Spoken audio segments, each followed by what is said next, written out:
The Last of Us always had a built-in self-destruct timer because we know where it's going.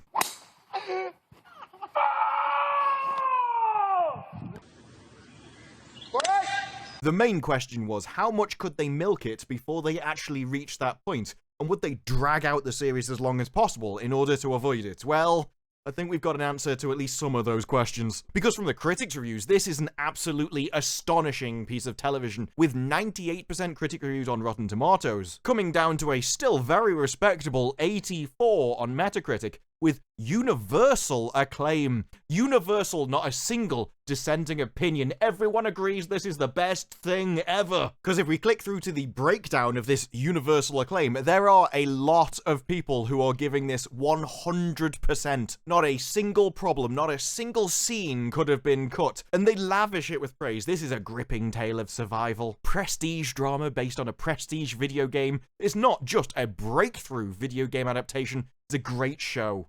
Full stop. Poignant. Violent. Oh, is it? Joyous and exhilarating all at once. This isn't a remake.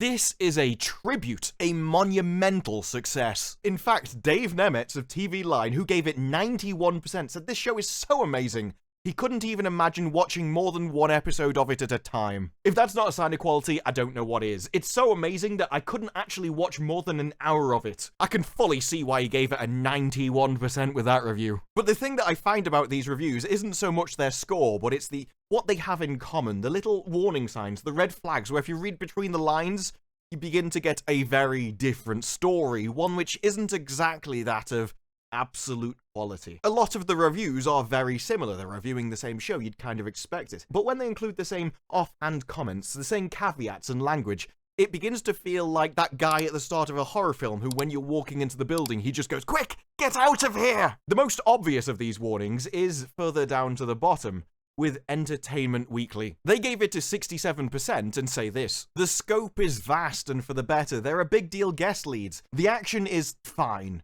functional. One episode completely shifts the game's canon, but some scenes get recreated shot for shot. That may work for newbies or fans who prefer adaptations barely adapted, but it contributes to the feeling of watching somebody else's replay, which for a game adaptation, to me, is entirely damning. The kind of feeling you get through the reviews is whether or not this is an entertaining show, it's not going to be a Last of Us show, and this isn't the first time we've got these kind of red flags. Because Entertainment Weekly gave it a 67%, you might say they're on the more critical side. But even on the reviews that heaped praise on this thing, they agree with it. For instance, this is Polygon's review, which basically says the TV series improves on the game, which, considering how many people like the game, press X to doubt, but we'll give them a chance, shall we? The effortless adaptation of the PlayStation game bolsters its strengths and underlines its weaknesses. Animated performers give way to flesh and blood ones reenacting their programmed movements with dizzying verisimilitude, already setting the tone for the review and what we're about to get. This isn't just a normal review, this is a review which is very, very up itself, because they dare to claim something which even the show's creators haven't claimed, that actually, as a video game adaptation, it's incredibly faithful. When the showrunners and the game's creators are coming out and going, yeah, we didn't mind what we changed lots of stuff, coming out and going, oh, it's incredibly faithful, does make you seem like a bit of a liar, or, at best, and most generously, ignorant about what the game was. So well, they could say that entire scenes and lines of dialogue are lifted verbatim from the game. There's little hints. Oh yeah, the series adds to the original narrative. The video game only talked about Ellie and Joel, but this one just adds in a load of other people that you absolutely won't care about. The game was beloved and successful because people liked the sort of family bond, the father-daughter aspect that was Ellie and Joel surviving in an apocalyptic world. Of course, one thing Hollywood hates now is father figures and symbols of masculinity, so obviously we had to water that down as much as possible. We're going to put in probably just enough to actually get you to watch it, but don't worry, we will hide that in the background behind all these other people, because don't you understand, where the series actually adds to the narrative, these are actually the best moments that The Last of Us has to offer. Not the entire scenes or lines of dialogues that were lifted from the games, no, it's the bits they changed were the best. Really gives you hope for the quality of an adaptation when the best bits are things that never existed. Oh, the show's best episode is an hour dedicated to an off-screen relationship that's barely even hinted at in the game. This series will feel more hopeful, Although how much of that hope is felt will depend on the lens, it's their word for bias, the viewer brings to the show, as it, in a blunder bafflingly similar to the source material, they're moaning that it's accurate to the game again, regularly kills people with physical characteristics that Polygon think should have special treatment. I'm so sorry, Polygon, that for once Hollywood actually dared to treat people fairly. I know how much that pisses you off. But the theme from Polygon's unhinged rant is that this is really entertaining, we love all the bits they've added to it, and we're going to claim it's a legitimate adaptation which is so close to the source material, while telling you exactly how much it isn't. A theme common across the positive reviews, like in IGN. They gave it a 9 out of 10, called it a stunning adaptation that should thrill newcomers and enrich those who are already familiar with the story, enrich them, because it just adds and changes so much stuff from the original source material. We're not just taking the game and putting it on the screen, we're adding to it, enriching it, changing it. This is something where we are altering it and fixing it for the modern audience. Right off the bat, they come in with excuses preparing you for the disaster you're about to witness. The best adaptations, they don't just imitate the source material, no, they aim to enrich it for those who are familiar with it. HBO's The Last of Us does that, a brilliant retelling, but rebottles the lightning. The shape of the story will be familiar, but you won't know exactly what's coming next due to the deviations which are frequently taken. Season 1 packs a lot into the 9 episodes, which can leave it feeling slightly rushed as it hurtles towards its ending. I am very interested at where it's going to end, whether it will end at the end of the first game or, golf. Both that seem like common sense endings for the first season. I'm just wondering if they're going to try and drag it out further because, the built-in self-destruct. Personally, I'd be kicking that into long grass for as long as possible, but I'm not HBO with their massive brains. But the theme returns. The show is at its best while allowing itself room to breathe. Oh yeah, you may see recreations of pivotal scenes from the games, but the most exciting parts of it are where in exploring things that weren't, where the season's best hour of television is one where they just turn a handwritten note from the game into an entire episode. I'd love to know why this series feels rushed when you spent an entire hour on something that wasn't even in the game. You don't have the excuse of, we had to cut out some of the source material because there was just so much we didn't have time, when you spend an hour of it wasting it on a note. There's also apparently an episode mirrored through Ellie's eyes, a later standard episode, which I am assuming refers to the expansion, especially as it goes on afterwards to say it's a credit that the show's 2 hallmark episodes are solely dedicated to people who like people who have the same parts that they do. Hey, you may not have been interested in it before, but now we've got people with no dangly bits banging other people with no dangly bits. That's gotta keep you interested. They're presented without judgment and with complete celebration. I'm sorry, but why do 2 fantasy characters need to be celebrated for anything? They don't exist. Judge them or don't judge them. They don't have the ability to care. But it's so impactful. It's like fireflies illuminating an abandoned glass jar. That doesn't make you want to spend 9 hours of your life watching this TV show. I don't know what will. Visually, The Last of Us is a sight to behold, even when the camera is pointed at firmly ugly subjects. I've got to say, IGN, I am quite frankly disgusted with you. That is absolutely no way to talk about the cast of a television show, thank you very much. You can smell the fear and sweat coming off of Joel during a scrap. I have a feeling that's just this writer's bedroom. Action is used sparingly, which is another theme which goes through all the reviews. Yeah, I know the game was actually full of action, and that's one of the reasons why people actually got through to the end of it. It's not going to be in the TV series. I'm sorry. I'm sorry if you wanted anything to happen in this series. You probably want to get past that right now, because it doesn't sound like that's what any of us are going to get. And after they've spent the entire review telling you that everything's going to change and we're spending entire hours completely unrelated to the story, it goes, the plot doesn't waver too far from the source material. You really get a sense that Druckmann is relishing adding in sections, such as early stopover in Indonesia. But doesn't waver too far from the source material, which is why I can't trust any of these positive reviews, because they contradict themselves through the entire review. They spend ages going, don't worry, this is a great adaptation. It's a really great adaptation. It's so close to the source material. Oh yeah, and everything about it has changed, and all the stuff that it does change is definitely better. But don't worry. Feels exactly like the game. All of them feel far more like they're trying to convince you of something, rather than just reporting on what something actually is. Largely because I think they know that if they come out and went, it's actually nothing like the game, then nobody wants to watch it, because buying an IP and adapting IP means you keep it close to the source material, because that's what the fans want. Be like, it appeals to newcomers. Yes, but the game would have appealed to newcomers, and an adaptation of the game would have appealed to newcomers. They're new, they wouldn't have seen it before. What does that matter? A loyal adaptation appeals to both fans, which is why you bought the IP in the first place, and newcomers. Whereas if you change it all, well, now you've only got your newcomers because they don't know better. The newcomers also have the advantage that they don't have a quality bar to assess it by. So if the source material is really, really good, and someone comes along and changes it and ruins a load of things, and so it's just good, a newcomer will be happy with that because they got a good TV show. They don't actually know all the stuff they were missing. Because you don't have to trust me on that. You don't have to trust the reviews. Oh no, we've got it from the creators themselves. We wanted to play up the game's narrative for TV. Neil and I always knew to ask, what can we do to expand? You know, because the game wasn't good enough, so we definitely needed to add more to it. Druckmann and the show creator, they definitely want this show to feel like The Last of Us, which is why they had to remove most of the game's violence. Druckmann obviously loved hearing from Craig and HBO very early on that we had to take out all of the violence except for what was essential. Because if there's one thing that a mainly male audience for a mainly male hobby absolutely despises, it's action in a television series. Oh, you've just punched someone in the face, you uncouth lout, you. Martha, fetch the smelling salts and my clutching pearls. But don't worry, they have a completely made up and nonsensical reason for it. And that reason is that by removing it, it means that it has more of an impact. As when you're showing the threat and you're seeing people's reaction to the threat, it makes it scarier. Yes, nothing happening is clearly scarier than something happening. The fear of crime is rising, which is obviously worse than if crime was rising. All I ask is for a journalist to think through what they write before they actually type it. But we've got to be reassured. The professional critics at the start, who gave it 100%, said this is a faithful adaptation. So yes, they may have changed the characters. They may have changed the story. There may be entire hours of television which are completely fabricated out of nothing related to the game. And they may have removed all of the action from the series.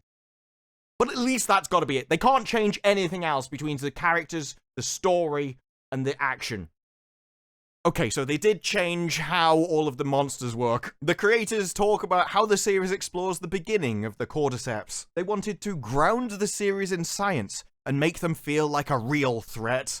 Because if we all know one thing, they didn't feel like a threat in the game. Thinking the main enemies of the game might have felt like a threat, that's insanity, no. We definitely had to change them to make them scary. We wanted to give us as much reality as we could, because the realer it is, I really hope that's not a word, the more we connect to the characters in the space we are playing around. Obviously, a television show has to be like real life to enjoy it, so that's why everyone liked Star Trek. Avatar made a fortune recently, and no matter what side of the fence you come down on, I'm sure we can all agree that the reason why everyone liked it is because it was just so realistic. This also gives us an excuse to acknowledge how virtuous we all are by talking about what happened in real life a couple of years ago. But we didn't just change it to talk about our virtue and because we're obsessed with the real world. No, obviously not. This is really deep. Talks about larger themes. Things like the notion of beauty and the potential danger of love. Before it was about airborne spores, and now it's going to be about weird tentacle things. And that obviously tells us a lot about the notion of beauty and the potential danger of love. It's just slapping me in the face with how obvious that is. Look, outside of some top shelf anime, and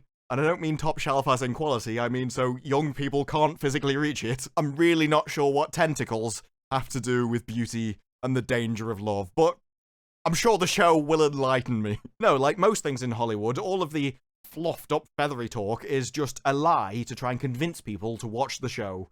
And then they don't really care what you think of it afterwards. There is a real reason why they changed from the airborne spores to tentacles, and that's a little further down the article. In the game, the spores caused people to wear gas masks, and we decided early on that we didn't want to do that for the show. Those conversations led to the tendrils. Yes, the reason why we're not having spores is because then we need to have gas masks on all the time, and we can't do that because we wouldn't be able to see the actors, and the actors would whinge because they want their face on the screen because they're all egotistical little prats. Did we mention who's the main character, who also plays the Mandalorian, who shouldn't be taking off his helmet and yet keeps taking off his helmet all the time? To the point where now they're talking about in future Mandalorian series, we'll either see him wearing it less, or even not at all given a certain time frame. We don't care if we have to destroy the source material.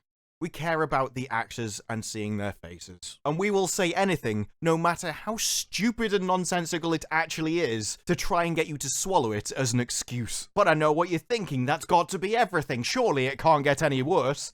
Oh no. There are reviewers out there which have decided to go in a bit more detail about what they've seen in the pilot, like this guy, for example, who says The Last of Us takes the best of the game and then just changes everything else. Yeah, you know, it picks out a few key details and then just throws the rest out the window and sets fire to it. The Last of Us is almost slavishly loyal to its source material.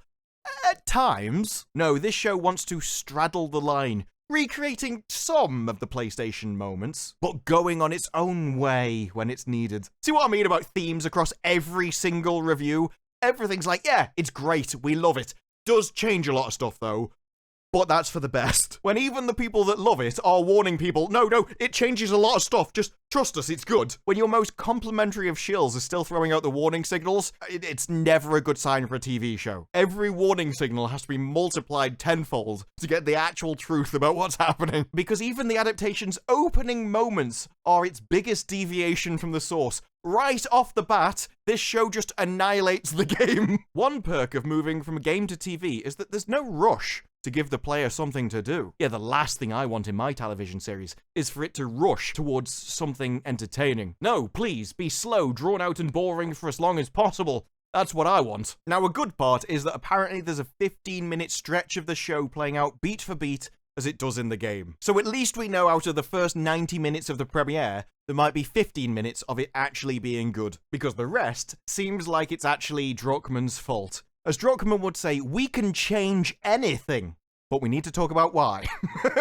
I don't think going into an adaptation going, look, here's all of my source material, literally all of it can be changed, I don't care. There are places where I thought we came up with a really interesting idea. Sometimes I would call him and be like, I'm scared to say this idea, but then he'd think for a bit and go, oh, you know what? We should have done that in the game. The showrunner came up with an idea that was such a deviation, such a massive change, that he was scared to even suggest it to Neil Druckmann. And Neil Druckmann was like, yeah, actually, we should do that. I can't imagine being petrified because you know you're about to annihilate the source material, and he's just like, yeah, do whatever, I don't really care. The big secret is that Neil Druckmann was so confident and secure in the story of the game that he was able to be flexible with me to go wonder, fill in, change, and alter. And if that line doesn't fill you with, oh, you wouldn't gatekeep your wife if you actually secure, then I don't know what else. The reason why he let me destroy his IP is because he was so confident in it. I'm sorry? No, if you're an author or a creator and you're actually confident in what you've made, then you would think that this is what it is. It's the best it can be. To be confident in something means it shouldn't be changed. To be insecure, that's what that is. He's so insecure, he hates the story so much, he despises the Last of Us story so much, that he thinks that all of it can be improved. It's just absolute trash. All of your ideas are far better than mine. Do whatever you want. It's not security that made him not actually care about what he loved. It was insecurity that made him actually not value it at all. Now, this reviewer has only seen the premiere, the first 90 minutes of episode 1. And he says 1 episode in, you can see the show already tweaking the formula. An early section with Joel and Tess is turned into a killing spree by the game as you take down a whole operation in a string of firefights. In the show, it's more quietly resolved, and the audience never sees a single bullet fly. They didn't just remove some of the violence, they removed the violence from key scenes, incredible action sequences that would have been incredible to see on television. And they were like, yeah, let's just have some people whine about it for a bit. That'll be entertaining. So for me, I am incredibly wary about The Last of Us when even the positive, perfect reviews are throwing out the warning signs that, don't worry though, it's changed a lot, but it's still good, we promise. That is the biggest warning sign of all, and I'm far more likely to trust someone like Entertainment Weekly that gives it 67% and goes, okay,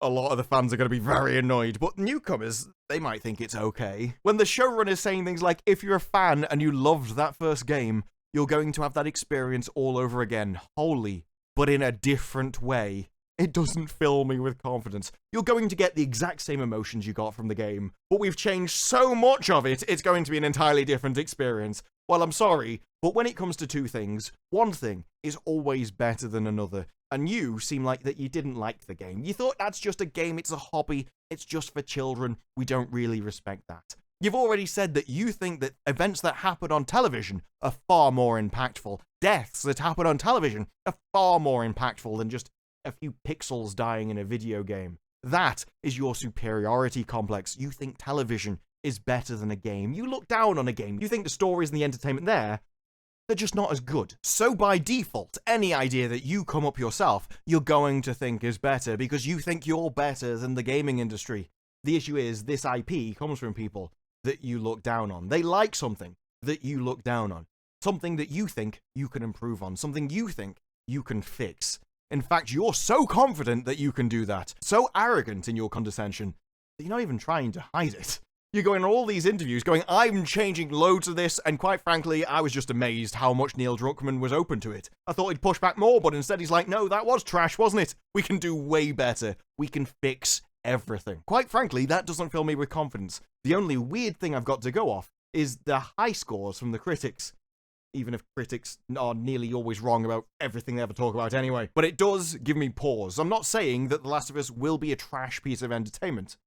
I'm saying they're going to be a trash piece of entertainment if you want something like the game. If you don't care about the game, maybe this will be good. Maybe this will be an entertaining thing. Maybe it's a great character-written piece of television. I doubt it, but it's possible. But I think one thing that from all of this we know for sure is this is not going to be The Last of Us. It's going to be yet another IP taken from people which they look down on and used for their own ends to try and get a built-in audience so they can write their own story and change everything beyond recognition. But those are just my thoughts. What are yours? Let me know down in the comments below. Like the video if you like the video, subscribe. More videos like this in the future, and I will see you in the next one. Bye-bye.